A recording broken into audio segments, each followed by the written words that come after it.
அன்னையர் தினத்தன்று சிவகங்கை மாவட்டம் திருபுவனத்தில் நடைபெற்ற ஒரு நிகழ்ச்சி அனைவரையும் நிகழ்ச்சிக்கு உள்ளாக்கியிருக்கிறது. சிவகங்கை மாவட்டம் திருபுவனத்தில் வசித்து வரும் தம்பதி பாலகிருஷ்ணன், ராக்கி. பாலகிருஷ்ணன் ஒரு கூலி தொழிலாளி. பாலகிருஷ்ணன் ராக்கிக்கு ஒரு பெண் குழந்தை. அந்த பெண் குழந்தையின் பெயர் பாண்டிச்செல்வி. பாண்டிச்செல்விக்கு சிறு வயதிலிருந்தே ஒரு பெரிய ஆர்வம். தனக்கு நல்ல உடை உடுத்தி கொள்ள வேண்டும், அலங்காரம் செய்து கொள்ள வேண்டும் என்ற ஆர்வம் அதிகம் உள்ள பெண் பாண்டிச்செல்வி. உறவினர்கள், நண்பர்கள் வீட்டு பூப்புனித நீராட்டு விழா நிகழ்ச்சிக்கெல்லாம் செல்லும்போது பாண்டிச்செல்வி அடிக்கடி அவர் தாயாரிடம் கூறி வந்திருக்கிறார், தனக்கும் இது போன்ற பூப்புனித நீராட்டு விழாவை பெரும் விமர்சையாக நடத்த வேண்டும் என்று. ஆனால் துரதிருஷ்டவசமாக பாண்டிச்செல்வி 8 வயது இருக்கும்போது உடல்நலக்குறைவால் மறைந்து விட்டார். 3 ஆண்டுகள் உருண்டோடிவிட்டன. தாய் ராக்கிக்கு பாண்டிச்செல்வி சொன்னது அவ்வப்போது நினைவில் தோன்றியதால் அந்த எண்ணத்திற்கு ஒரு வடிவம் கொடுக்க வேண்டும் என்று ராக்கிக்கு தோன்றியிருக்கிறது. அன்னையர் தினத்தன்று பாண்டிச்செல்விக்கு பூப்புனித நீராட்டு விழா நடத்திவிட வேண்டும் என்று அவர் ஆசைப்பட்டார். இதற்காக அந்த நாளையும் தேர்ந்தெடுத்து மண்டபத்தை தேடியிருக்கிறார். மண்டபம் அந்த நாளில் கிடைக்கவில்லை.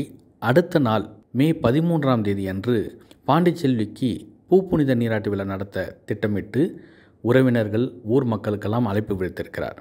அந்த மண்டபத்தில் பாண்டிச்செல்விக்கு பட்டுச்சேலை, நகைகள் உள்ளிட்ட அலங்காரங்கள் எல்லாம் செய்து ஒரு கட்டவுட் தயார் செய்து அந்த கட்டவுட்டை மண்டபத்தின் மேடையில் அமைத்து பாண்டிச்செல்வி பயன்படுத்திய கொலுசு உள்ளிட்ட பொருட்களெல்லாம் அதன் கீழே வைத்து உறவினர்கள் கொண்டு வந்த சீர்வரிசை தட்டுக்களெல்லாம் அடுக்கி வைத்து பூப்புனித நீராட்டு விழாவை பாண்டிச்செல்வி ஆசைப்பட்டது போன்றே நடத்தியிருக்கிறார் தாயார் ராக்கி.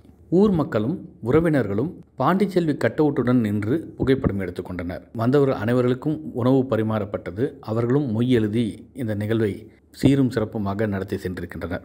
தாய் ராக்கி தனது மகளுக்கு செய்ய வேண்டிய கடமையை செய்திருக்கிறோம் என்ற ஒரு மனநிறைவு ஏற்பட்டிருக்கிறது. அதைவிட அந்த தாயாரின் எண்ணத்திற்கு மதிப்பளித்து உறவினர்களும் ஊர் மக்களும் கலந்து கொண்டு இதனை நல்ல முறையில் நடத்தி கொடுத்திருக்கிறதை பார்க்கும்போது அவர்களும் போற்றுதலுக்குரியவர்களாக இருக்கிறார்கள். இந்த நிகழ்வை கேள்விப்படும் போது ஒவ்வொருவரும் ஒரு கணமாவது தாய் ராக்கியாக மாறியிருப்பார்கள்.